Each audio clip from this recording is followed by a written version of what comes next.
Hello and welcome, everyone. Welcome, everyone. So today we will continue where we left off the day before yesterday with our exploration of the records of HuangBo, the great Chinese Zen master from many, many hundreds of years ago. But we may find it fruitful to start by paying homage to the Buddha and taking a few moments to come home to the Buddha within ourselves that is not seeking for anything outside.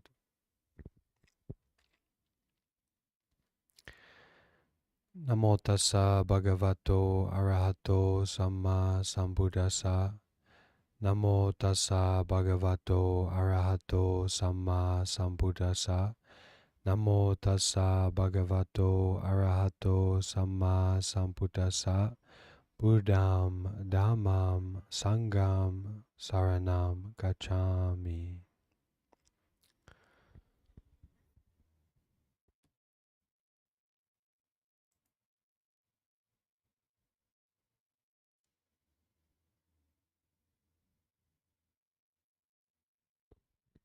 So we've been looking at these teachings telling us that we don't really need to do anything in particular as much as we need to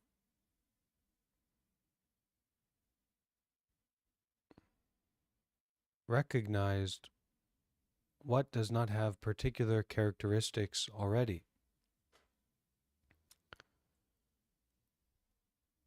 So this is in the style and in the tradition of a sudden awakening, a sudden realization without steps,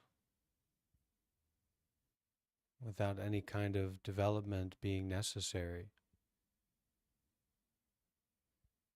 And in chapter 1, there was teaching about all of these points of development, all of these systems in which we measure ourselves and continue on the path are only a means to ensure that at the right moment we may turn a single thought around and perceive our true nature.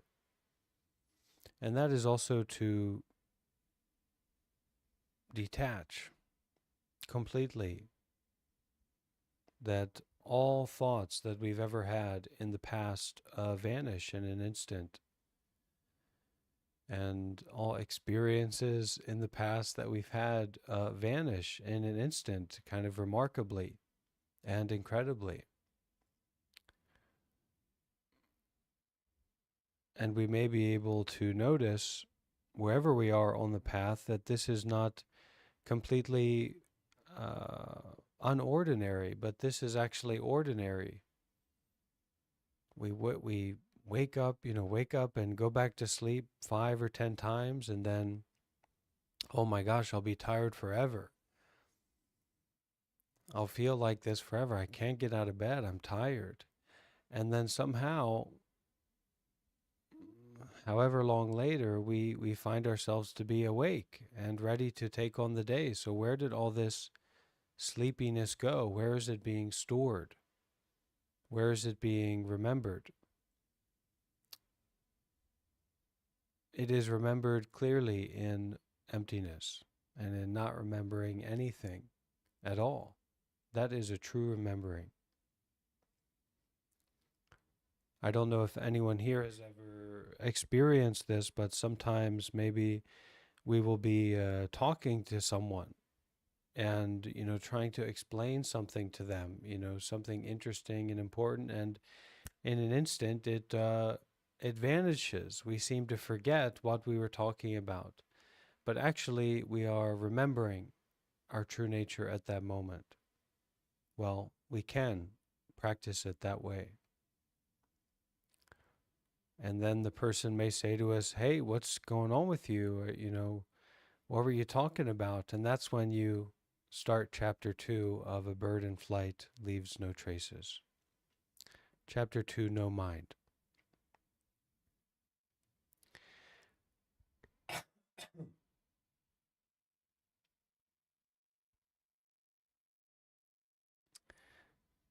Making HuangBo. Making offerings to all the Buddhas of the 10 directions is not as good as making offerings to an individual practitioner of the way who maintains no mind.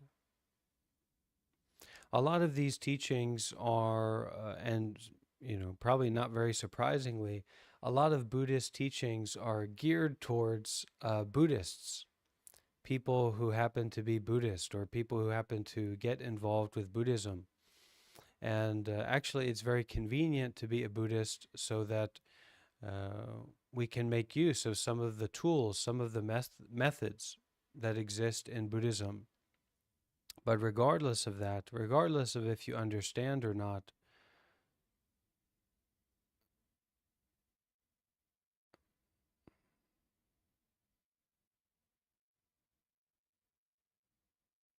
you may still be able to make use of a lot of these teachings.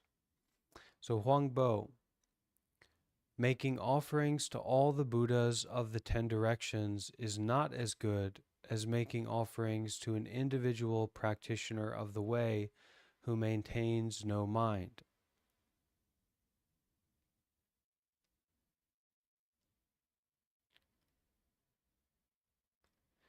So what is no mind? Well, it may be a bit quicker to say what no mind is not, right? So having a bipolar episode, or having a serious conflict or a serious, mental disruption, someone who's stuck in drug addiction or stuck in a mental turmoil of anxiety or depression or what have you, that is not, we wouldn't say that is someone who is maintaining no mind.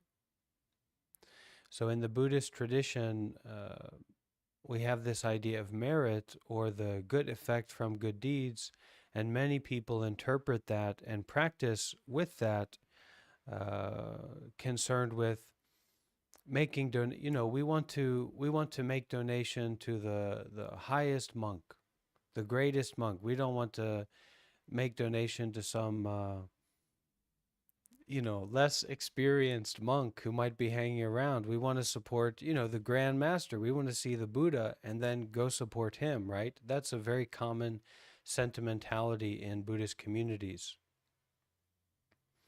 So here, it's something interesting, right? HuangBo is saying not just the enlightened monks or high monks or the person you like, but here HuangBo is saying making offerings to all the Buddhas of the 10 directions is not as good as making offerings to an individual practitioner of the way who maintains no mind. Commentary. As the Diamond Sutra says, making offerings to all the Buddhas in the universe is not as good as making offerings to a single practitioner of the way who is in a state of no mind.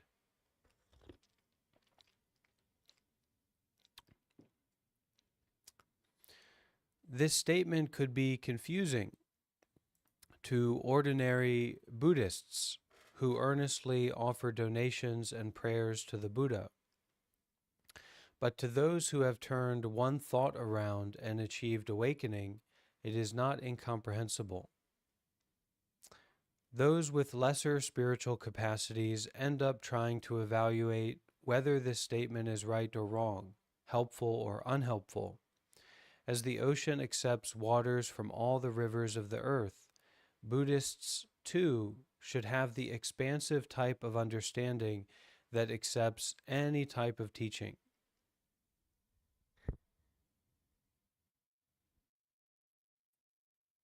So like our body, when we eat something, when we nourish ourselves in something, the body processes that and then turns it into energy so that the body may be able to do what needs to be done. The heart, the lungs, the blood, all of these nutriments going to uh, what is necessary. And in the same way, as the ocean accepts waters from all the rivers of the earth, Buddhists too should have the expansive type of understanding that accepts any type of teaching, that is able to digest whatever we come across. There's a subtle matter here where it's not as much about things being right or wrong as it is about being practical to do good deeds with mindfulness and detachment without limitations. So, what you have in front of you, eat it and use it. Use it for what? Use it for doing good deeds. Use it for mindfulness. Use it for detachment. Use it for healing. Use it for holding yourself and telling yourself that everything is going to be okay and that you are there for yourself. And getting caught up in this like a debate or this dogma or this is more right, that's less right. Just digest it and pass it out and then go forward.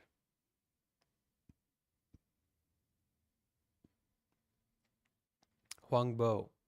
So we have this teaching. It's to give to the practitioner of the way who maintains no mind. That is such a blessing. You will get so much merit by doing that, rather than giving to all these Buddhas or all these monks, right? HuangBo. Why is this? No mind means that there are no mental states at all. Why is this? No mind means that there are no mental states at all. Commentary. This is really a sublime statement. It is incorrect to say that there is either mind or no mind. You should be able to digest any sort of description. A master may demand, leave behind the tetralemma and the 100 negations. I'm going to have to look into tetralemma here.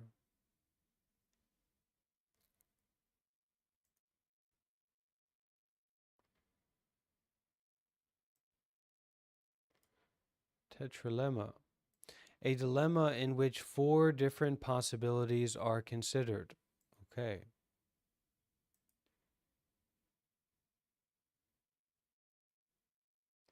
So, HuangBo, making offerings to all the Buddhas of the 10 directions is not as good as making offerings to an individual practitioner of the way who maintains no mind.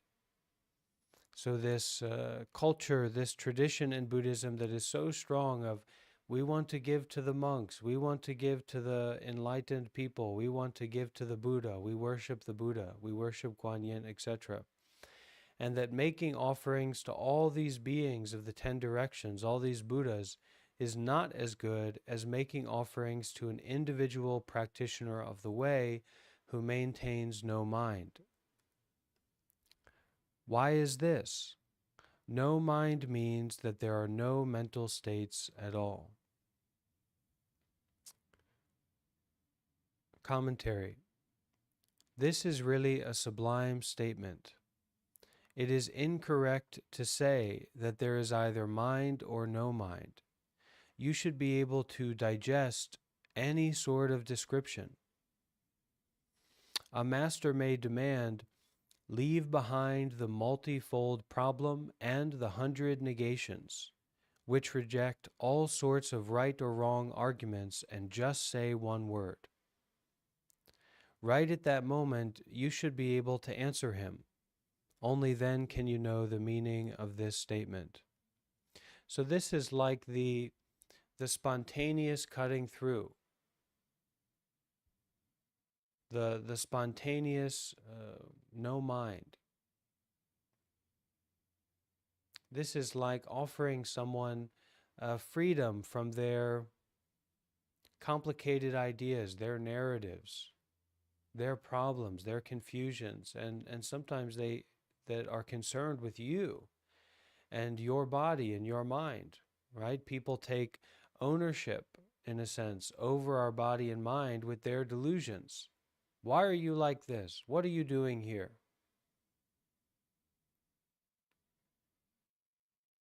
And then we can respond to them and say, just drink your tea, go away. But that probably won't be, you can't fake this kind of stuff, right? And so this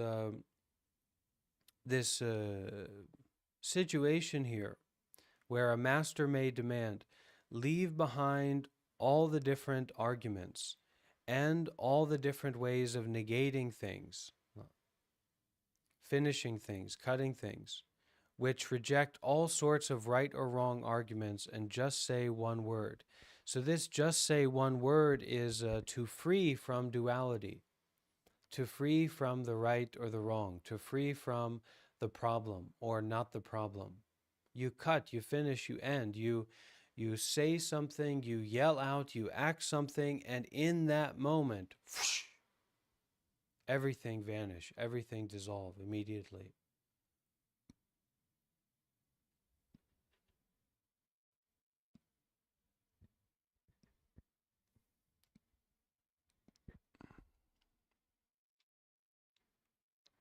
HuangBo. The essence of suchness is internally like wood or stone, which does not move or sway externally. The essence of suchness is internally like wood or stone, which does not move or sway. Externally, it is like empty space, which has no boundaries or obstructions. It has no subject or object, no direction or focal point. It has no characteristics or shapes, and nothing to gain or lose. Those who pursue it are wary of accessing this Dharma, for they are afraid of falling into voidness where there is no place to roost. Therefore they retreat as if staring at a sheer precipice. All of them are seeking everywhere for intellectual understanding. This is why those seeking intellectual understanding are as common as fur, while those who have awakened to the way are as rare as a horn. Right? How many fluffy animals are there out there? So many. How many horned animals, beings are there? Or how many humans are furry? A lot of them. How many of them have horns? Very few of them, right? So let's read this again. Let's listen to this again.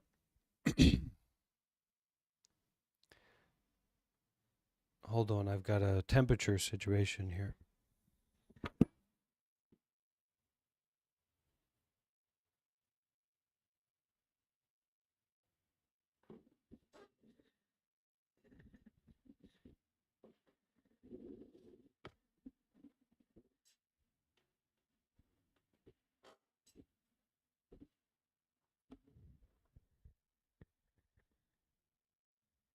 The essence of suchness is internally like wood or stone, which does not move or sway. Externally, it is like empty space, which has no boundaries or obstructions. So the essence of suchness here is talking about your nature, like the real mind or the root of your mind, or the no mind that is at the foundation of all rising and passing away experiences, like feeling tired or anxious, or a neck problem. So the essence of suchness, the essence of everything, the true nature of everything is internally like wood or stone, which does not move or sway. Externally, it is like empty space, which has no boundaries or obstructions. So this essence of the mind, and this also goes in with being a believer, right? And here we could use the word God, but because it's such a loaded word, I tend to not use that. But if we were in a Christian sense or in a Christian situation, this would be our describing factor of the nature of everything or the divine or God, right? So this is like the Buddhist God or the Buddhist ultimate. And to be a believer means that you think this is true. Even though you get caught up in things, even though you have these ideas and aspirations and all that, but at the essence, at the root, that this is the case, that it's actually like this. And that's what it means to be a believer. It doesn't mean that you're necessarily enlightened, but you don't take this lightly, and you come back to this rather than that intellectual grasping and understanding. And HuangBo speaks about this directly. So from the top. The essence of suchness is internally like wood or stone, which does not move or sway. Externally, it is like empty space, which has no boundaries or obstructions. It has the essence, the ultimate, it has no subject or object, no direction or locus or focal point. It has no characteristics or shapes, and nothing to gain or lose. Those who pursue it are wary of accessing this Dharma. Here we go. Those who are pursuing the Dharma, those who are pursuing the Buddha, those who are pursuing the Sangha, those who have this fixated mind on getting it, someone getting it. And if anyone listened earlier to the talk from Ajahn Sumedho, who is the living patriarch of the Ajahn Chah Thai tradition, he's talking about this. Can someone become a Buddha? How can a person become a Buddha? It has no characteristics or shapes, and nothing to gain or lose. Now, those who pursue it is not talking about any particular characteristic or thing that they are pursuing, because really everything is suchness. Everything is nature. Everything is everything already. Whether you think about it or, something like that, it doesn't matter. Everything is everything already. So when HuangBo says here, those who pursue it, it's everybody who is pursuing. It's everybody who is cycling in this desire and fear, right? And so what does HuangBo say? Those who pursue it are wary of accessing this Dharma, for they are afraid of falling into voidness where there is no place to roost. Therefore they retreat as if staring at a sheer precipice. And this is really how it goes. Those who are, they want to be an important Buddhist person, Buddhist thinker. They want to get the Dharma. They want to get the Buddha, something like that. When they hear this Dharma, when they hear these teachings, they will run as if standing at a precipice. For they are afraid of falling into voidness where there is no place to roost, where someone cannot abide. All of them are seeking everywhere for intellectual understanding. This is why those seeking intellectual understanding are as common as fur, while those who have awakened to the way are as rare as a horn. Commentary. The phrase, like wood or stone, which does not move or sway, directly expresses the level of a person who maintains no mind. When people have not the slightest understanding of Buddhist training, they have nothing to be afraid of. However, when people who have opened their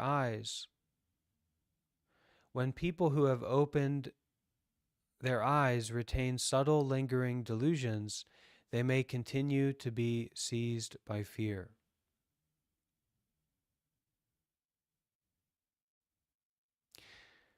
People can handle what they can understand, but when they come across something incomprehensible, they become puzzled and feel pushed to the edge of a precipice. At that moment, they become eager to secure rational understanding without being aware they are doing so. However, when you let all things go, you no longer care whether a certain thought arises or not. This is because nothing affects a practitioner who experiences no thought. And this is also how a lot of entrenched habit energies and entrenched non practical self identifications and things like that, and fears and triggers and things kind of go away. Not because we get rid of them, but because when we experience no thought, um, those thoughts do not affect us. So we don't care if that thought arises or not. And so naturally, we will be more free to go towards the positive, go towards the happy, go towards the meaningful things in our life, to reshift or recreate or transform, transmutate our self identification to something that's more practical and wholesome and freeing for everyone, not just for ourselves.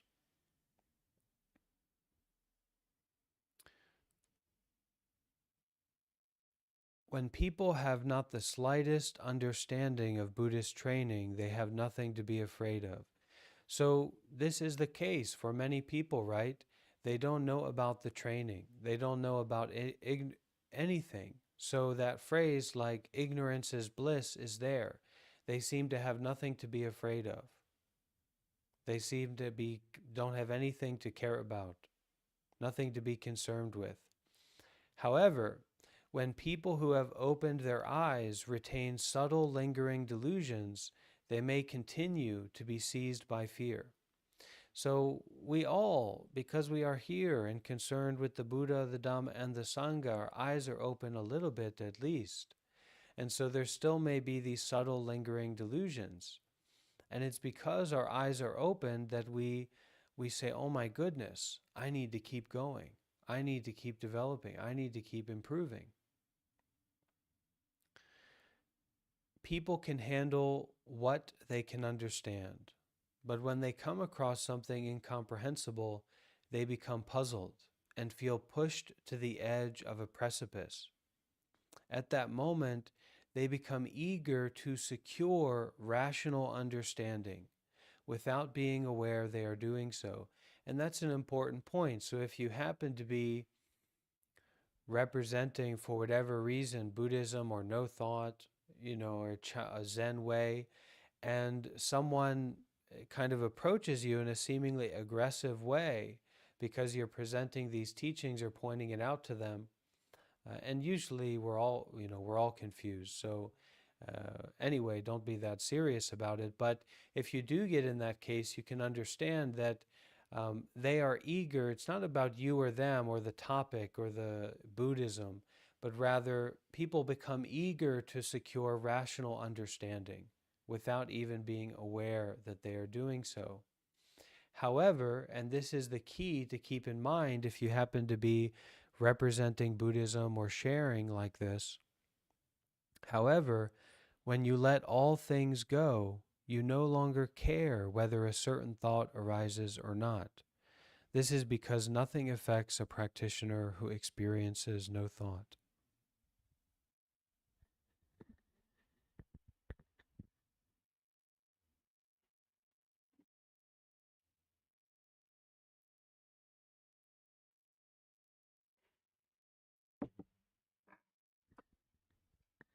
this also seems to tie in with the practicality. So that we're not getting involved with things that are not practical to us. Are you a political leader?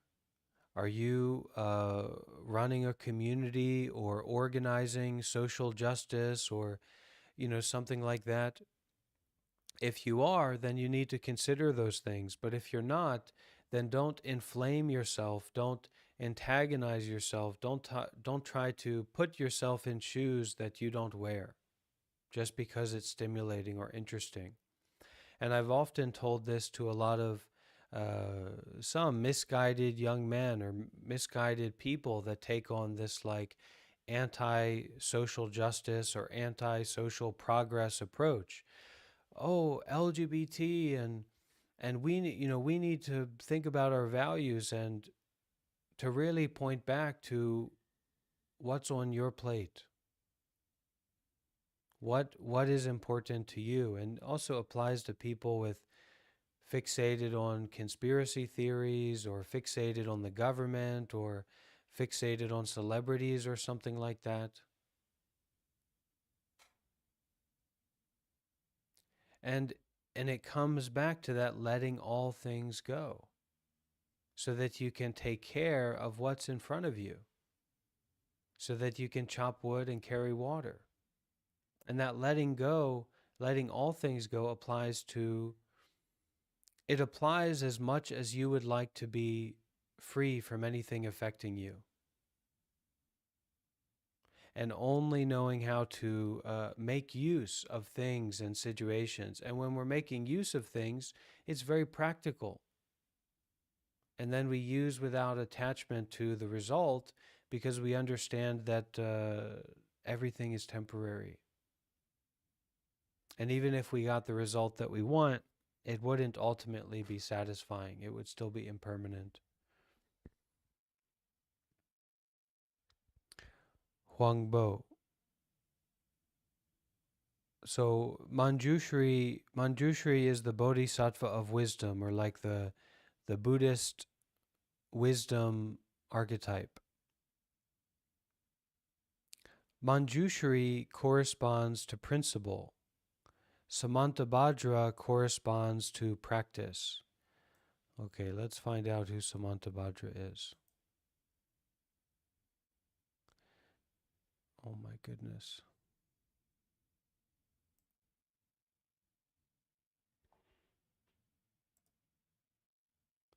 Samantabhadra is, the bodhisattva concerned with practice and meditation. So it's like an archetype of practice. Manjushri, or wisdom, corresponds to principle. And what is principle? I've wanted to know what that means for a long time. A fundamental truth or proposition that serves as the foundation for a system of belief or behavior or practice. So Manjushri, the bodhisattva of wisdom, corresponds to principle, or the fundamental truth or proposition, the foundational reasoning for the practice or for the recognition.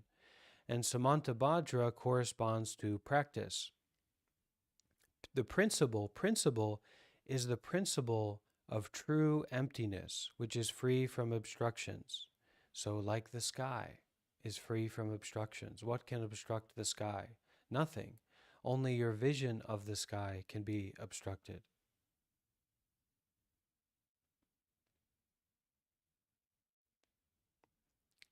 Practice is the practice that transcends characteristics and is inexhaustible. So let's go for a question to the group.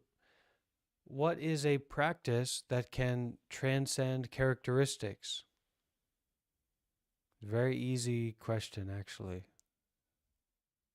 What is a question, and there will be a very big reward if you get this question right.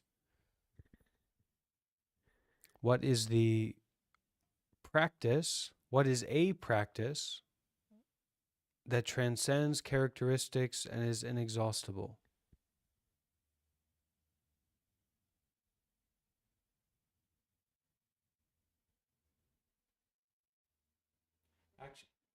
Yeah, go ahead. Dark detachment. Did you copy Donald's answer, Kara? Okay, all right. Maybe so it is not a particular practice, but rather it is an expression of transcending characteristics and is inexhaustible. So it's an expression of the principle. It's an expression of true emptiness.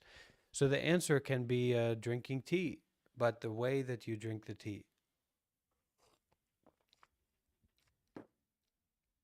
in mindfulness without attachment, right? Drinking tea without attachment.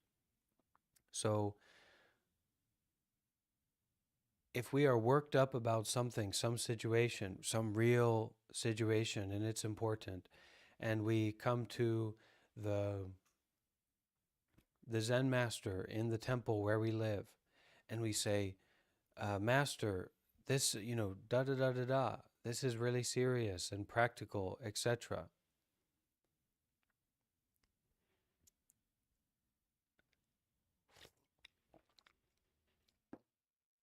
The reward is peace.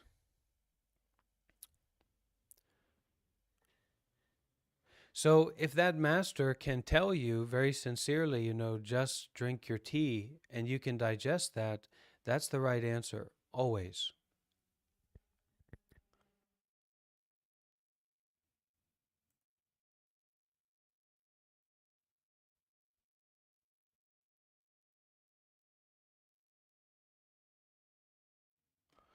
Commentary.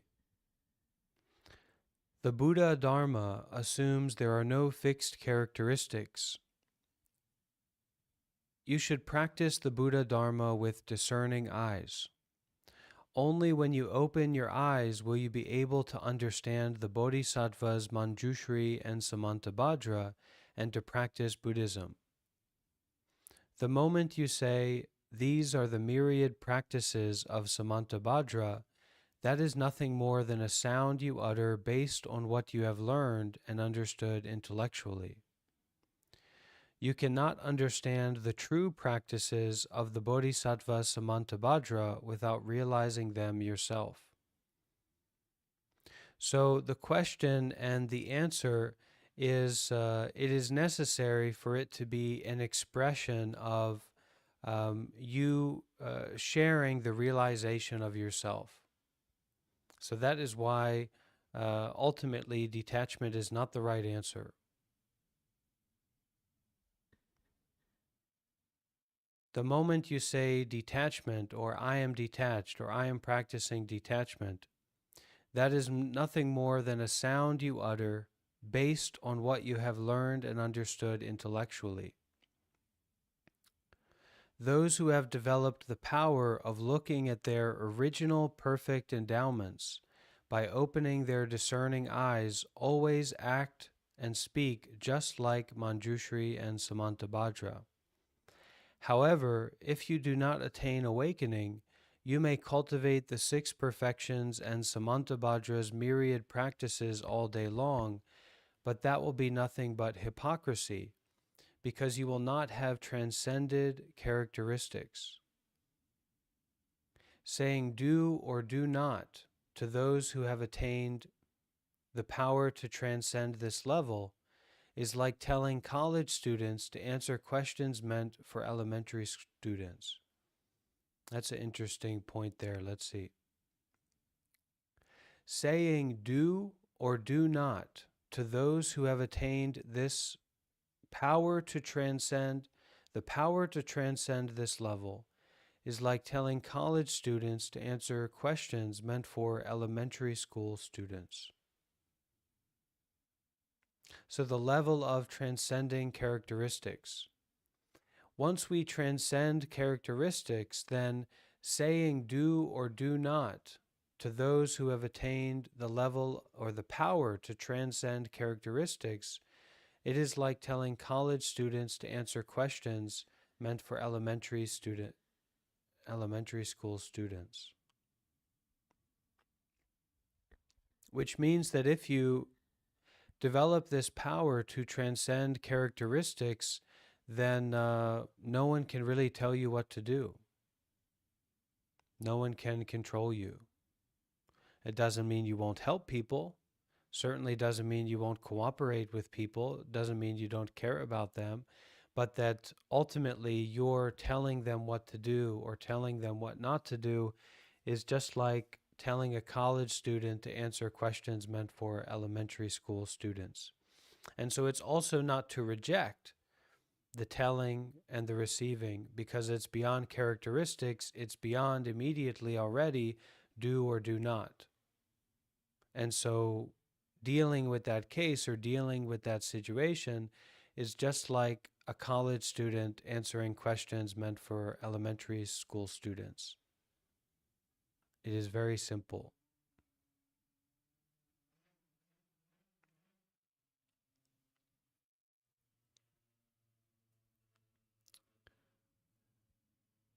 HuangBo. Avalokiteshvara represents great loving kindness. Mahastamaprata represents great wisdom. Vimalakirti means pure name. Pure refers to the nature, while name refers to characteristics. So this is a interesting point to bring up about, some of these dialogues or ideas about, the Western cultural appropriation of Buddhism, right? Oh, look at these Western people that are taking Buddhism and trying to make it into something that it's not. Oh, Buddhism has gods and deities and these kinds of things. But in the Chan tradition, it's very clear that what we're working with here is on the subtlest levels of mind immediately now. And that the bodhisattvas and all of these devices or all of these characteristics in Buddhism are to be used without attachment. And that these mechanisms of making them more understandable or digestible for a modern audience or a secular audience is nothing new or strange, and it's just natural Buddhism.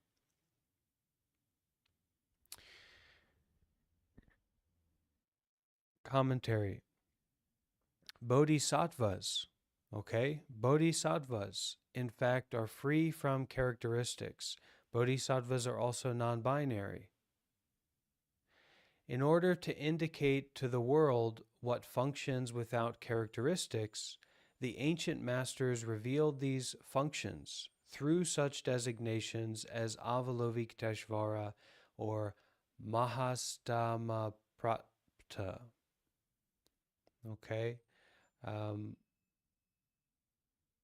So, in order to indicate to the world what functions without characteristics, the ancient masters revealed these functions through such designations as Avalokiteshvara.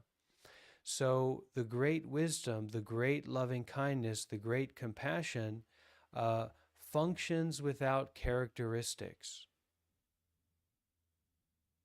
And this is why it has been given the designation Avalokiteshvara.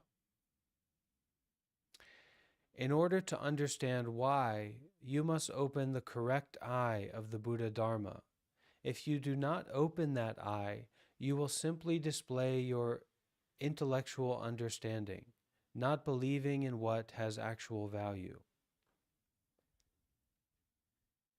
And once again, this goes back to the practicality, actual value, actual relevance, what can actually help, what can actually serve, and not this constant fixation on these intellectual narratives about ourselves and others and situations.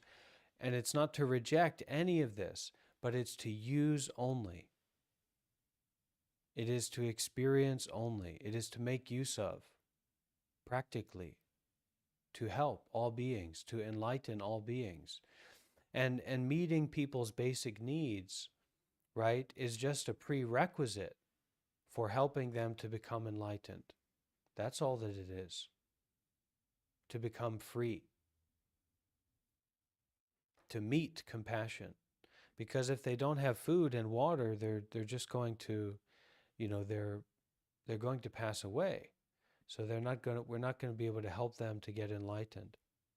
So a practical life is a life that is primed to open the Dharma eye, especially a practical life that is concerned with the Buddha, the Dhamma, and the Sangha, right? Because you can be living a very practical life as a CEO or as, goodness knows what, and you're not going to have time for the Dhamma. Compassion, wisdom, and purity do not exist separately. They are all inherent in your original nature. HuangBo. Since nature and characteristics are not different, Vimalakirti is called pure name. The qualities represented by all the great bodhisattvas are inherent in all human beings. They are not separate from this one mind. If one awakens to it, they will be right here. Okay, so that is the word everything, everything. If you awaken to it, if you awaken to this one mind, if you can open the eyes of Buddha Dharma, everything, everything will be right here.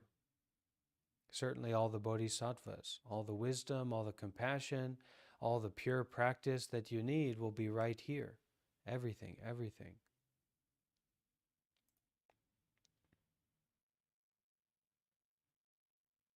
Commentary. Avalovikiteshvara, Manjushri, Samantabhadra, and Vimalakirti are simply manifestations of the nature. And we can also say this for the different forms that we take, the different ways our ego pops up, the different ways that we, find ourselves to be expressing because of cause and conditions, because of the kind of night we had, because of the kind of week we had, because of the kind of relationship we have. All these different faces, all these different expressions are popping up, right? But in Buddhist training, in the Mahayana training, Buddhist people are encouraged to focus on Avalovikiteshvara, Manjushri, Sambantabhadra, so as to, instead of looking at themselves, instead of giving all that energy to, Christina's life and ideas and stories and things, she chants Avalovikiteshvara's name. She thinks of the Bodhisattva of compassion, and that way you kind of untangle a little bit naturally. But the deeper point is that Avalovikiteshvara, Manjushri, Samantabhadra, and Vimalakirti are simply manifestations of the nature. And also our own ego problems or depressions or anxieties that we get into, these self-experienced states, they are also simply manifestations of the nature.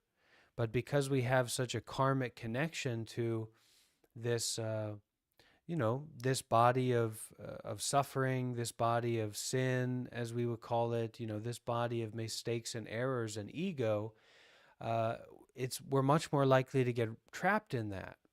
Whereas if we focus on and believe in, like a bodhisattva of compassion, or we believe in that imagery, we believe in that archetype, then we can start to relax how much we're relying on our own power.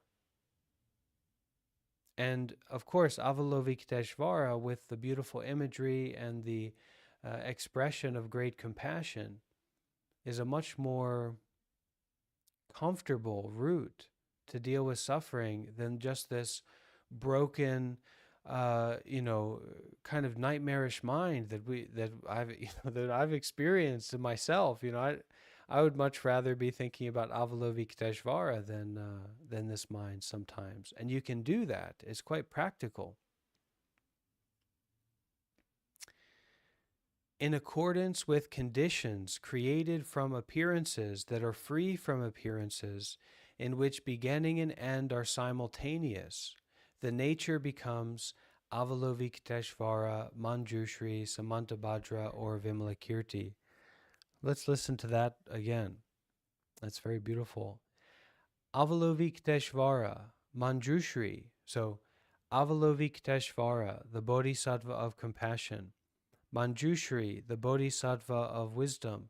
Samantabhadra, the Bodhisattva of practices. And Vimalakirti, the Bodhisattva of a purity, are simply manifestations of the nature, or manifestations of the one mind, or manifestations of just this.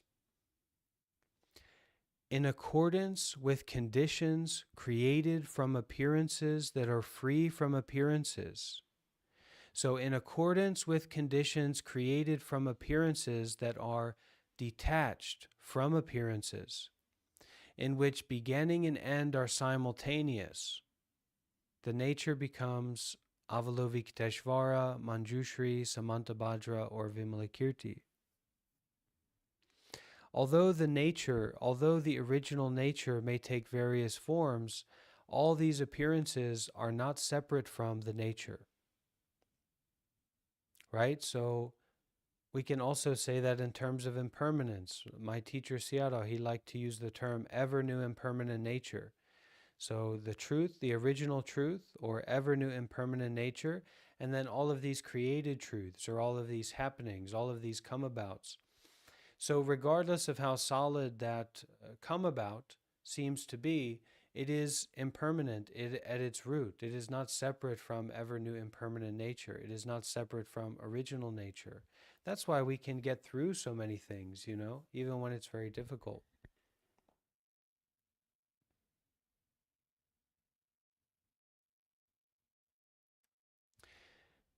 Continuing with the commentary. If people know why this is, they will simply accept it as it is. If they don't know why, they will then seek it out. You may think, I will have a vision of Avalovikiteshvara, or I will achieve everything by relying on the power of Avalovikiteshvara through sincere recitations or prayers. In fact, your own discrimination creates such thoughts. These types of instructions, which of course do appear in Buddhist scriptures, are intended as an expedient for strengthening beginners' faith. People misunderstand these words, and people have misunderstood these words as being ultimate expressions of truth because they do not know the true meaning of the scriptural teachings. And this definitely points to and relates to apparently what's been going on for a long time, but degeneration of Mahayana faith or Mahayana practice, which has been very convenient for government institutions and different groups that want to minimize the legitimacy of Buddhism as a philosophy. So people misunderstand these words as being ultimate expressions of truth because they do not know the true meaning of the scriptural teachings. Awakening means that you turn one thought around and recognize the place of the nature, which is originally thus. Whatever appearances are reflected in it, they are all simply reflections of that original nature. If you know this, you can calmly accept them. All sentient beings possess the same nature, so you should cherish your relationships with each of them. You should use your mind to help other people and live diligently. But better than trying to live diligently is living spontaneously. Then your mind transforms into Avalovikiteshvara's power, Samantabhadra's vow, and Manjushri's wisdom, so that you become able to benefit all sentient beings. And we'll leave it there for the reading today.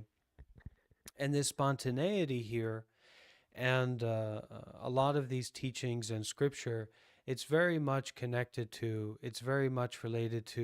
the path as a whole. So dana and sila, being generous and being virtuous. Our whole way of relating to people and relating to ourselves changes so much when we have a relationship with generosity. It changes so much when we can approach each other in a generous way. Even these people that annoy us or something like that, we can be generous to them, more generous to them than we are in the mind. But we don't only live in the mind, we also live with the material world. So we practice to be generous with that too. And it all integrates, it all comes together. So before we share the merits today, I just want to give a declaration of gratitude and celebration. We had someone in our Sangha recently donate money for groceries here at the temple. So I want to express a lot of gratitude for them. And someone else recently made a wonderful contribution of support. So that's very much appreciated and celebrated. And let's take those merits and also the merits from listening to the Dharma together today. And hopefully we've been practicing to turn our thoughts around, which makes more merit than anything else. And let's share those out with all beings, dear friends. So you can repeat after me. May all the merits that we have done till now May all the merits that we have done till now be dedicated and shared out with all beings. Be dedicated and shared out with all beings. May we use up all our merits to help all beings. May we use all our merits to help all beings. May we leave not a single merit left behind. May we leave not a single merit behind. May all beings rejoice, receive, and share in our merits. May all beings rejoice, receive, and share in our merits. May it be. May it be. May it be. May it be. May it truly, truly be. May it truly, truly be. Sadhu. Sadhu. Sadhu. Sadhu. Sadhu. Sadhu. Okay, thank you, dear friends. And also I wanted to say thank you to Nicole as well for all the help with the website. And of course, thank you to everyone for being here and making this community what it is. Thank you, Bhante. Yes.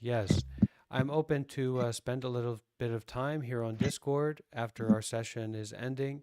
And if anyone wants to talk or ask any questions, I'll be here for a little bit. All right? Thank you. That's the end of our scheduled programming for today. Thank you, Bhante. Thank you, Bhante. Thank you, Bhante.